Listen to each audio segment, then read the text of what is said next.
हरियाणा के विकास को रफ्तार दे रहे मुख्यमंत्री मनोहर लाल ने किसानों की आय को दोगुना करने का काम किया है।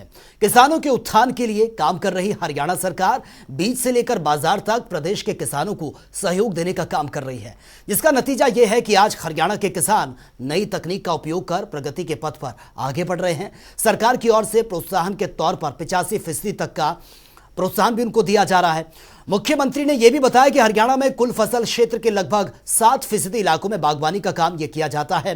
हरियाणा सरकार फलों, सब्जियों और फूलों की खेती और मधुमक्खी पालन के क्षेत्र में इजराइल के साथ मिलकर काम भी कर रही है। देखिए हमारी यह खास रिपोर्ट।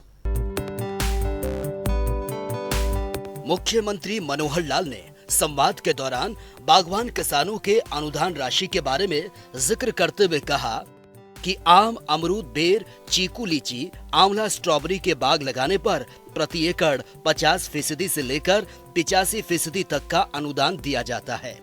सब्जियों की खेती के लिए एकीकृत मॉडल 50% से 85% तक सब्सिडी दी जाती है। मशरूम की खेती के लिए 40% से 85% सब्सिडी का प्रावधान है।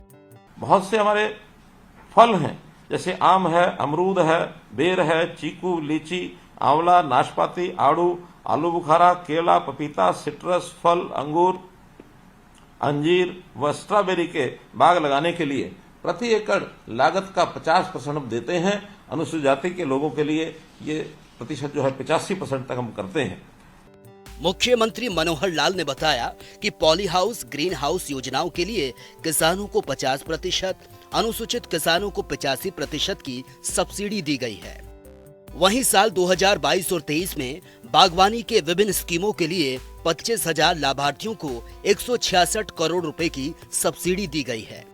हरियाणा सरकार फलों, सब्जियों, फूलों की खेती और मधुमक्खी पालन के क्षेत्र में इजराइल के साथ मिलकर काम कर रही है। मशरूम की खेती के लिए भी 40% से लेकर के 85% तक सब्सिडी दी जाती है। मशरूम की नई प्रजातियां जैसे मिल्की मशरूम, आयस्टर, मशरूम ढिंगरी व शिटाके की खेती को बढ़ावा देने के लिए एक नई योजना ये भी हमने तैयार की है।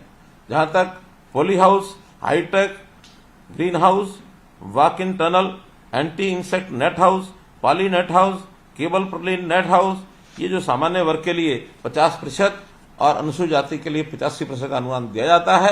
ये सब ऐसी तकनीक है जो आज फल और सब्जी के उत्पादन में बहुत ही सहायक सिद्ध हो रही है। अभी हमने 2022-23 यानी पिछले वर्ष में ये जितनी भी स्कीमें हैं, इसके अंदर लगभग 25,000 लाभग्राही इनको 166 करोड़ रुपए की ये सब्सिडी दी है, जिसके अंदर poly house vertical farming, Bombay stacking vertical farming, fruit area, mushroom unit medium cost, mushroom unit low cost, cold storage, water tank, ऐसी जितनी योजनाएं हैं, इन योजनाओं में 2022-23 के अंदर हमने लगभग 166 करोड़ रुपए की सहायता ये किसानों को दी है।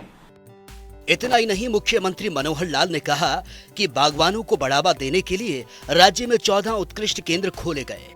बागवानी को बढ़ावा देने के लिए फलों, सब्जियों के लिए भावांतर भरपाई योजना लागू की गई। 21 फसलों को इस योजना के तहत संरक्षित कर 9,485 किसानों को 23 करोड़ रुपए से अधिक की राशि वितरित की गई। सरकार ने साल 2023-24 में राज्य में 3 नए उत्कृष्टता केंद्र स्थापित करने का प्रस्ताव भी रखा। इजराइल और हरियाणा, इसको मैं जरूर उल्लेख करना चाहूंगा, क्योंकि हमारा जैसे हरियाणा की भूमि और जलवायु है, ऐसे ही इजराइल की भूमि और जलवायु ये भी लगभग समान है।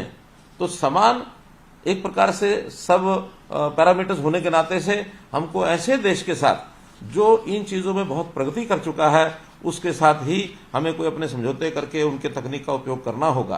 तो हमने इजराइल की सहायता से बहुत से ऐसे कार्यक्रम चलाए हैं जिसका हमको लाभ हो रहा है, चाहे वो फलों में, सब्जियों में, फूलों की खेती, मधुमक्खी पालन, ये सब इजराइल की टेक्नोलॉजी से हम आगे बढ़ा रहे हैं।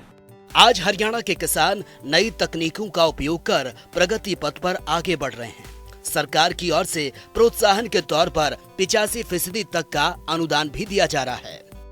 मुख्यमंत्री ने कहा कि हरियाणा में कुल फसल क्षेत्र के लगभग 7% इलाकों में बागवानी के कार्य किए जाते हैं।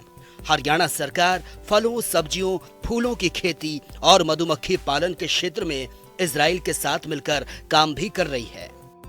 जिससे इजराइल के सहयोग से प्रदेश में देश का पहला एकीकृत मधुमक्खी विकास केंद्र स्थापित किया गया है, जिससे आने वाले वक्त में किसानों को और साथ ही मधुमक्खी पालन करने वालों को इसका फायदा भी मिल रहा है।